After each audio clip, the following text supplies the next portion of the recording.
เจ้าทักทายสบายดีเนาะทุกคนเนาะทักทายสบายดี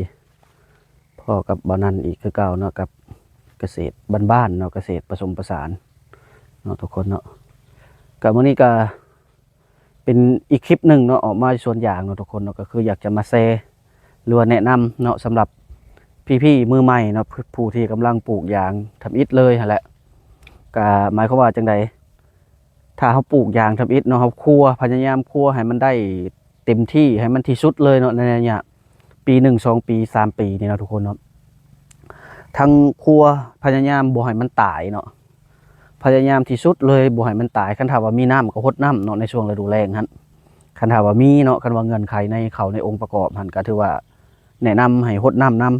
คันถ้าว่าเฮาคั่วถึงยางบ่หลายเนาะคันหลายแล้วก็เป็นไปบ่ได้ดอกเนาะ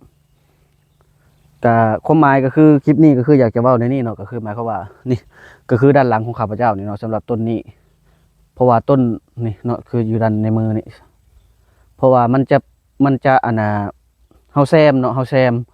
ต้นสำหรับต้นนี่สังเกตเบิ่งต้นนี้เนาะทุกคนเนาะนี่ใหญ่เนาะอันนี้3 ปีนี่3 ปีปลายแต่ต้นทางกลางนี่เฮาเอามาแซมใหม่เห็นบ่ถ้าเฮามาแซมในระยะ3 ปีขึ้นไปแล้วแม่นมันจะใหญ่บ่เสมอกันแล้วก็มันถ้าว่ามันกิ่งง่ามันเข้าแบบนี้มันกองเข้ามาหากันบ่แล้วเนาะแน่นอนมันแสงมันก็จะบ่มาส่องมาสู่ตัวน้อยเนาะก็เฮ็ดให้ตัวน้อยหั่นนานใหญ่หรือว่าบ่ใหญ่เลยหั่นแหละเนาะบ่อยากใหญ่เลยหั่นแหละเนาะนี่ก็คลิปนี้ก็คือจะมาแชร์เนาะคันถ้าเฮ็ดได้ก็พยายามเนาะพยายามหมายความว่าจังได๋หมายความว่าปี1 2 ปีนี่ให้คั่วให้มันได้ที่สุดเนาะทุกคนเนาะก็พยายามคั่วมีเวลาเบิ่งแยงเนาะบ่ให้มันตายหลายคันถ้ามันตายก็คันถ้าว่าสมมุติว่ามันตายก็ให้แซมในระยะปี1 2 ปีปีที่3นี่แซมได้บ่ก็ได้เนาะแต่ว่าปีที่4ปีที่5ไปแล้วมันบ่ให้แซมเนาะแต่ว่าเพิ่นปีที่3แซมมันก็ยังจะเป็นลักษณะนี้เนาะทุกคนเนาะนี่เห็นบ่นี่นี่เนาะทุกคนเนาะคือจะเป็นตัวน้อยนี้นี่นี่เนาะพี่น้องเนาะนี่เห็นบ่สำหรับต้นนี้นี่เฮาแซมเนาะทุกคนเนาะเฮาแซมโอ้งามันก็ขึ้นมาแล้วพอดีได้ตัดเลยเนาะงามันก็ขึ้นตอนนี้ตัดเลยพยายามเนาะทุกคนเนาะนี่ต้นนี้แหละเนาะเห็นบ่2 อันนี่มันใหญ่แล้วมันกองเข้าหากันเบิดแหละมันจะเฮ็ดให้ตัวนี้นี่ตัวที่เฮาแซมในระยะ3 ปีนี่เฮาแซมนี่ตัวนี้เฮาหากระแซมแล้วมันจะเฮ็ดให้มันน้อยเนาะแค่ว่า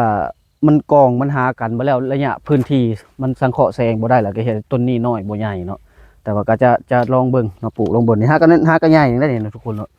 อย่างนี่น่าจะประมาณได้ปีเดียวนึงอย่างก็คือคลิปนี้ก็คืออยากจะมาแนะนำนั่นแหละเนาะทุกคนเนาะครับเพราะว่าคันถ้าว่าเป็นไปได้คันคั่วได้ก็พยายามคั่วเอาให้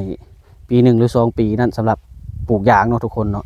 ก็แซมกับแซมในระยะปี1 2 ปีเนาะคันปีที่3มาแล้วก็บ่อยากแนะนำให้แซมเนาะคันคั่วได้ก็ได้นอกจากว่ามันห่างมันต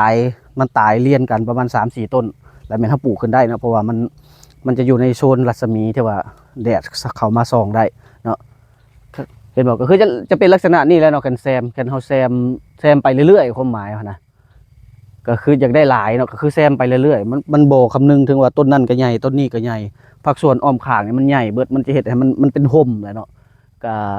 มันสังเคราะห์แสงบ่ได้เนี่ยมันก็จะน้อยต้นที่เฮาแซมตามหลังเนี่ยแล้วก็มันก็บ่ใหญ่เนาะทุกคนเนาะใหญ่ก็คือสิใช้เวลาหลายปีครับมันใหญ่เนาะก็คลิปนี้ก็คืออยากจะมาแนะนำในนั้นเนาะทุกคนเนาะก็หวังว่าคลิปนี้อาจจะเป็นประโยชน์ให้มือใหม่เนาะทุกคนเนาะเห็นบ่ก็คือเป็นลักษณะนี้เนาะทางถามว่ากรณีอยากแซมเนาะตัวนี้มันจะตุยเนาะตุยเลียนกันเลย1 2 3เบี้ยนี่เนาะเพราะว่าเฮาได้เอามาแซมใหม่เบิดนี่เนาะสำหรับ2 3เบี้ยนี่เฮาเอามาแซมใหม่ก็ถ้าว่ามันตุยในระยะห่างกัน3 ต้น 4 ต้นขึ้นไปแล้วเฮาสามารถแซมได้เนาะทุกคนเนาะก็มันจะบ่เวลามันใหญ่มันจะใหญ่เสมอกันแล้วมันจะต้นอื่นมันก็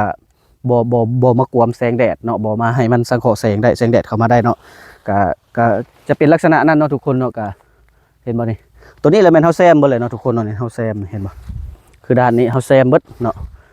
ก็มาเฮานี่ก็ถือว่าคลิปเฮาก็ถือว่าขอสิ้นสุดเนาะทุกคนเนาะก็หวังว่าคลิปนี้อาจจะเป็นประโยชน์ให้แก่เพื่อนๆพี่ๆเนาะผู้ที่กำลังจะปลูกยางเนาะก็ถ้าหากว่าคลิปนี้มีประโยชน์ก็ฝาก กดไลค์กดแชร์กดติดตามเนาะเพื่อเป็นกำลังใจให้ทางเกษตรสวนยางเฮาเนาะกับมาเฮานี่ขอกล่าวคำว่าสบายดี